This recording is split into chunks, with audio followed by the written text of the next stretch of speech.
With breaking news right now and reports of a deadly confrontation in Cuban territorial waters between Cuban troops and people on an American-registered speedboat. Here's what we know at this hour. Cuba's Ministry of the Interior says a speedboat, they say, with a Florida registration opened fire on Cuban border guard troops this morning. The ministry says it happened when the troops approached the American boat to request identification and that the commander of the Cuban vessel was injured. The ministry says the troops then returned fire, killing 4 people aboard that boat and injuring 6 others in the confrontation. The injured have been taken back to Cuba to be treated medically. Again, this is all coming right now from the Cuban government. So as we get more information, we will bring it to you. I do want to bring in NBC News senior White House correspondent Gabe Gutierrez. And Gabe, this is such a serious situation because of the rhetoric between the United States and the Cuban government. Just recently, I think less than 2 weeks ago, the Cuban president, the leader of Cuba, saying that Cuba was ready for war with the United States in the wake of what's happened in Venezuela and that they were on alert for anything that might happen there. Again, sometimes these incidents happen in those waters. We should mention the location where this happened was very close to the Bahamian border as well, where there's usually lots of both drug smuggling and people smuggling as well. Cubans trying to flee the communist oppression there. What do we know right now coming from either our Coast Guard or the White House right now, Gabe?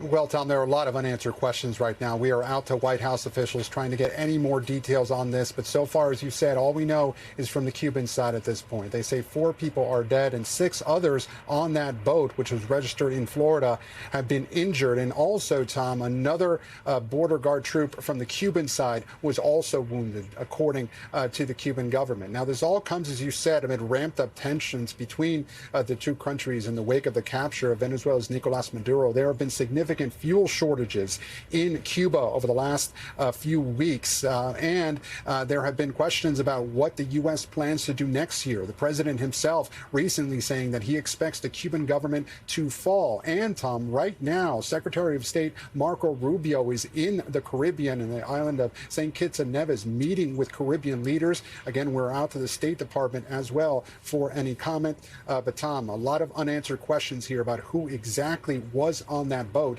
and what led to this confrontation. And Gabe, right now, the only information we're getting from the U.S. government is coming from elected representatives in Congress from South Florida who are putting this news out there.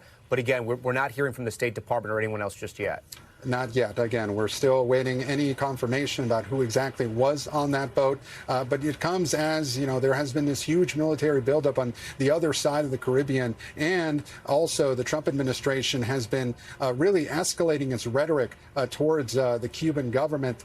Secretary of State Rubio, of course, is Cuban American and has made a large part of his political career being very, wanting to topple essentially the Cuban government, the communist government there. But again, at this point, we do not have any details about who was on that boat. We thank you. As we look at this map here, I'm going to bring in Jose Diaz-Balart. Guys, let's put that map back up. I want to show the viewers exactly where this is happening right now.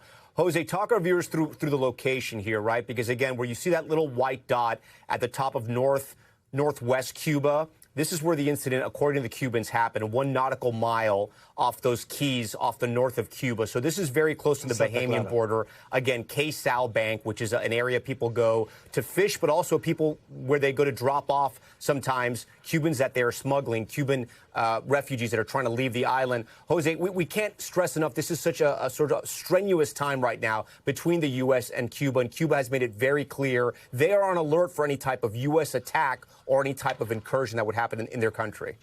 Indeed, Tom. And, you know, it's striking to remember sometimes that Cuba is 90 miles away from Key West. And so the proximity of the island to not only Florida, but to the Bahamas, which is really a skip and a jump away, there are a lot of questions. And so far, the only source about this incident comes from the Cuban regime. Important to recognize and also remember that that regime has oftentimes utilized humans for political purposes, sometimes releasing political prisoners when an American celebrity comes to the island or some person who requests that some political prisoners are released. We have to also remember that it was the 24th of February, 1996, 30 years ago yesterday, that 2 small Cessnas from Brothers to the Rescue, a South Florida organization that was seeking rafters leaving the island, was shot down over international waters by the Cuban regime. Four people were killed, 3 citizens, 1 American resident. We thank you for watching. And remember, stay updated on breaking news and top stories on the NBC News app or watch live on our YouTube channel.